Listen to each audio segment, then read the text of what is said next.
ఎస్ఐపై చర్యలకు డిమాండ్. తూర్పు గోదావరి జిల్లా రంగంపేట మండలంలో పెద్దదొడ్డిగుంటలో జరిగిన వివాహేతర సంబంధంపై ఈ నెల 6న రంగంపేట పోలీస్ స్టేషన్ లో ఫిర్యాదు చేశామని మృతుడి నాగేంద్ర తండ్రి బక్క వెంకటేశులు, తల్లి లక్ష్మి, చిన్నాన్న బక్క వీర్రాజు, చిన్నమ్మ మంగ, సోదరుడు వీరబాబు ఫిర్యాదు చేయడంతో పాటు అక్రమ సంబంధం నడుపుతున్న తోరాటి శివకు సంబంధించిన బైక్ ని నిద్ర మాత్రలను కూడా పోలీస్ స్టేషన్లో అప్పగించి న్యాయం చేయమని ఎస్ఐ శివప్రసాద్ ని వేడుకున్నామన్నారు. అయినా ఎస్ఐ పట్టించుకోలేదని, నిందితుడు శివ వద్ద లంచం తీసుకుని తాము అప్పగించిన బైక్ ను కూడా ఇచ్చేశారని కుటుంబ సభ్యులు ఆరోపించారు. దీంతో మరింత రెచ్చిపోయిన తోరాటి శివ విచ్చలవిడిగా వీరలక్ష్మి వద్దకు వచ్చేవాడని, తాము ఫిర్యాదు చేసినప్పుడే తోరాటి శివపై చర్యలు తీసుకుని ఉంటే తమ బిడ్డ నాగేంద్ర బతికి ఉండేవాడని వాపోయారు.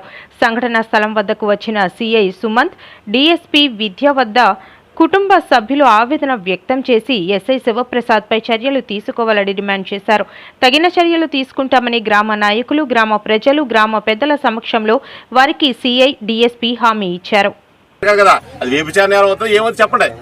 చెప్పండి, నేను ఆ విషయం ఏం చేయను. మాట్లాడే ఎన్నిసార్లు సమాధానం చెప్పలేదు. ఎస్పీ గారు 10 సార్లు తిరిగి అక్కడ స్టేషన్కి న్యాయం చేయలేదు. లాస్ట్ ఎస్పీ గారు పెడతాను, నిన్న కాక మొన్న ఎస్పీ గారు పెడతా విషయాన్ని ఎస్పీ గారు న్యాయం చేస్తారన్న ఉద్దేశంతో అన్నాను. ఆ విషయం కంప్లైంట్ వచ్చేసాం. రాత్రి ఇలా జరిగిందండి. అదే ఎలా ఎస్ఐ గారు పనిష్మెంట్ ఇచ్చే కేసు కట్టుండి ఆడి తను వార్నింగ్ ఇచ్చకుండా ఈవేళ పరిస్థితి కదా. బండి ఉదయం బండి కూడా స్టేషన్కి అప్పిప్పాం. ఆ బండి మాకు తెలియకుండానే స్టేషన్కి ఇచ్చేయడం, ఆడికి అప్పిప్పాడు. శనివారం అయిందండి తగు, మళ్ళీ శనివారం 2 అన్నాడు ఆయన. మళ్ళీ శనివారం వరకు మేము ఆకుండా ఈ లోపల బండి కూడా అప్పిప్పాడు అతనికి. రాజకీయ ఒత్తిడిలో పెద్దలు ఎవరు దీనికి సహకరించాలని మాకు అనవసరం, కానీ ఎస్ఐ గారు మాత్రం పూర్తి బాధ్యుడు అయినాయి ఈ విషయంలో. పక్కగా మేము పెద్దలందరూ అక్కడ బీసీ పెద్దలందరూ మేమందరూ వీళ్ళని ఏం న్యాయం చెప్పలేదైనా. ఇది వాళ్ళతో తీసుకున్న ఫోటోలు ఎన్ని ఎవరైనా చూపించాం. వీళ్ళతో కలిసి భార్య భర్తలు కలిసి తీసుకున్నారండి ఫోటోలు. ఇది కరెక్ట్ కాదు కదా. ఆ అమ్మాయి నేరస్తున్నా కాదా, నా ఇష్టపడి వెళ్ళినట్టుంది. నేరం పెట్టారా నేను భార్య ఇష్టం పెళ్ళైన వ్యక్తి నా ఇష్టపడిన మొగుడు ఉండగా కొడుతూ పోయినంటే చట్ట ప్రకారం ఒప్పుకుంటుందా? అది చట్టమేనా? ఆ విషయం మేము ప్రశ్నించాం ఎస్ఐ గారిని. నేనేం చేయను ఆ విషయంలో. ఎస్ఐ గారికి ఎప్పుడు ఇచ్చారు కంప్లైంట్ మీరు? 6వ తారీఖు అండి. దగ్గర 6వ తారీఖు, ఈ నెల 6వ తారీఖు. అప్పటి నుంచి ఆడు మామూలుగా మర్నాడు. అతను పిలిపించలేదు, ముద్దాయిని స్టేషన్ గారు పిలిపించలేదు. ఆడి మీద సరైన పనిష్మెంట్ లేదు. కేసు కట్టిన సరే నేను ఎఫ్ఐఆర్ వేసి అటు తప్పు కదా, అక్రమ సంబంధం తప్పు కదంటే చట్టప్రకారం ఎక్కడ నుంచి చెప్పన్నాడు ఆయన. ఆ జీవోగా నన్ను అడుగుతాను. ఇంక నేను ఏం చెప్పను సార్. సరేండి మేము ప్లేటర్ గారితో మాట్లాడి వేరే కేసు అన్న మీరు కట్టకపోతే ఎస్పీ దగ్గర పెడతాను చెప్పి వచ్చేయాలి. అది జరిగిందండి. రాత్రి ఏం జరిగింది? రాత్రి అయితే ఏం జరిగిందో నాకు తెలియదు కానీ దొడ్డుకుంట రంగంపేట మండలం అండి. బక్క నాగేంద్ర మా అదే 3 నెలల నుంచి జరుగుతుందండి. వీళ్ళకి అక్రమ సంబంధం అండి. జరుగుతుంటే మా ఓడు చూసి పట్టుకున్నాడండి. ఒకసారి పట్టుకుని స్టేషన్కి అప్పచెప్పారండి. బండి వదిలేసిపోతే మనిషి పారిపోయాడండి. మనిషి పారిపోయాక బండి వదిలేసిపోతే బండి ఏమో స్టేషన్కి పట్టుకెళ్ళి అప్పచెప్పారండి. అప్పచెప్తే పోలీసు వాళ్ళు ఎస్ఐ గారికి అప్పచెప్తే ఎస్ఐ గారు అయితే మాకు న్యాయం చేయలేదండి. ఎస్ఐ గారి దగ్గర పెట్టేసి వస్తే మళ్ళీ మరుసనాడు వాళ్ళ అదే ఆయన నల్లమిల్లి ఆయన శివ అయితే ఆయనకి బండి అప్పచెప్పేశారండి. బండి అప్పచెప్పేస్తే మరి మాకు న్యాయం చెయ్యాలి కదండి. బండి ఇప్పుడు పోలీస్ స్టేషన్కి వెళ్ళిన తర్వాత మాకు న్యాయం చేస్తారనే కదా వెళ్తామండి మేము. మాకు అయితే న్యాయం చేయలేదు. న్యాయం చేయకుండా ఎస్సీ గారు అయితే మాకు సమాధానం కూడా చెప్పలేదండి. మీరు ఎందుకు వచ్చారు ఏటి కూడా అని అడగలేదు మమ్మల్ని. ఇప్పుడు ఈ రోజునే బండి ఇచ్చేసి బండి అప్పచెప్పింది మాకు చెప్పే ఇవ్వాలి కదండి. అతను బయట అతనికి మాకు చెప్పలేదు. చెప్పకుండా బండి ఇచ్చేసాడండి. బండి ఇచ్చేసాక అప్పుడే 10 రోజుల నుంచి మళ్ళీ రాకపోకలు జరుగుతున్నాయండి. జరుగుతున్నాయి. మరి నిన్న ఏం పడ్డారో తెలియదు కానండి. నిన్న రాత్రి 2 గంటలకే చేశారండి. అదండి మొత్తం దీంట్లో కేవలం రంగంపేట ఎస్ఐ గారు ఉన్నారండి.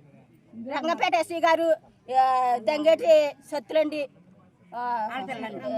దంగేటి చక్రమ్మ అండి, ఆయన పేరు శివశంకర్ వరప్రసాద్ అండి, బక్క వీరలక్ష్మి అండి. ఈ 4 చంపించారండి. రంగంపేట ఎస్ఐ గారు మాత్రం కంపల్సరీగా ఉన్నారండి. మాకు బండి ఏం చేశారు ఏంటంటే సమాధానం చెప్పలేదండి. ఆయన అసలు న్యాయమే చేయలేదండి. అదండి అనపర్తి సర్కిల్ రంగంపేట మండలంలో పెదొడ్డి గ్రామం ఏదైతే ఉందో పెదొడ్డిగుంట గ్రామం సంబంధించిన బక్క నాగేంద్ర అనే అతను ఈరోజు ఇక్కడ మర్డర్ అయ్యి ఉన్నాడు. దానికి కారణం ఏంటంటే ఈ తోరాటి శివ అని చెప్పేసి ఇతను నల్లమిల్లి గ్రామం. ఈ తోరాటి శివ అనే అతను ఎవరైతే ఉన్నాడో అతను ఈ బక్క నాగేంద్ర డిసీజ్ చనిపోయి ఉన్నాడో ఇతని భార్యతో అక్రమ సంబంధం ఉన్నట్టు, అలాగే భర్త లేనప్పుడు ఈ భార్య దగ్గరికి వచ్చి వెళ్తున్నాడు అని చెప్పేసి చెప్తున్నారు. అలాగే గత రాత్రి కూడా దీని మీద ఇద్దరికి గొడవలు అయినాయి. భార్య భర్తలకు ఇద్దరు గొడవలు అవడం వలన ఇద్దరు విడిగా ఉంటున్నారు. భార్య కూడా విడిగా వాళ్ళ ఇదే గ్రామంలో దొడ్డికొండ గ్రామంలోనే వాళ్ళ పేరెంట్స్ ఇంటి దగ్గర ఉంటుంది. సో దీంట్లో ఏంటంటే రాత్రి ఏదైతే ఈ తోరాటి శివ అయితే ఎవరైతే ఉన్నాడో అది అమ్మాయితో ఇల్లు కంటాక్ట్ పెట్టిన అతను రాత్రి ఈ అమ్మాయి ఇంటికి వచ్చినట్టు, అలాగే అది భర్త చూసినట్టు, డిసీజ్ చూసినట్టు, దాంట్లో ఇద్దరు కూడా కొంతసేపు దీంట్లో స్ట్రగుల్ అయినట్టు. అంటే ఈ ఊరి చివరిన ఏదైతే మనకి అమ్మాయి ఇంటికి దగ్గరలో ఈ పామాయిల తోటల పక్కన ఖాళీ ప్లేస్లో ఈ ఇద్దరు స్ట్రగులింగ్ అయినట్టు. అంటే ఇక్కడ ఇద్దరు కూడా కొట్టుకున్నట్టు, లేదంటే అతను తోరాటి శివ ఎవరైతే ఉన్నాడో అతను మృతుడిని బలమైన ఆయుధంతో తల మీద కొట్టి చంపేసి ఇక్కడ పాడేసినట్టు. ఆ తర్వాత అతను కూడా గాయాలతోనూ అలాగే పురుగుల మందు తాగి అనపర్తి హాస్పిటల్లో జాయిన్ అయినట్టు చెప్తున్నారు. దాని మీద ఇక్కడ ప్రస్తుతం సీన్లోకి వచ్చాము. ఇక్కడ ఏదైతే శవ పంచనామా ఏదైతే ఉందో ఇవన్నీ ఇక్కడ జరిపిస్తాం. అలాగే వాళ్ళ యొక్క బంధువులు యొక్క రక్త బంధువులు ఎవరైతే ఉన్నారో వాళ్ళు ఏంటంటే దీంట్లో భారీ హస్తం కూడా ఉందని చెప్తా ఉన్నారు. దాని మీద కూడా ఇన్వెస్టిగేషన్ చేస్తున్నాం. దీంట్లో ఎవరైతే దీనికి మర్డర్కి పాల్పడ్డారో దాంట్లో ఎవరిని కూడా ఉండే ప్రసక్తి లేదు. అందరినీ కూడా చట్ట ప్రకారం శిక్షిస్తామని చెప్పి తెలియజేస్తున్నాం. ఇంకా ఇన్వెస్టిగేషన్ జరుగుతుంది. ఇన్వెస్టిగేషన్ కంప్లీట్ అయిపోయిన తర్వాత దీంట్లో బాధ్యులైన వాళ్ళందరినీ కూడా ఎవరిని వదలకుండా అందరినీ కూడా చట్ట ప్రకారం శిక్షిస్తాం.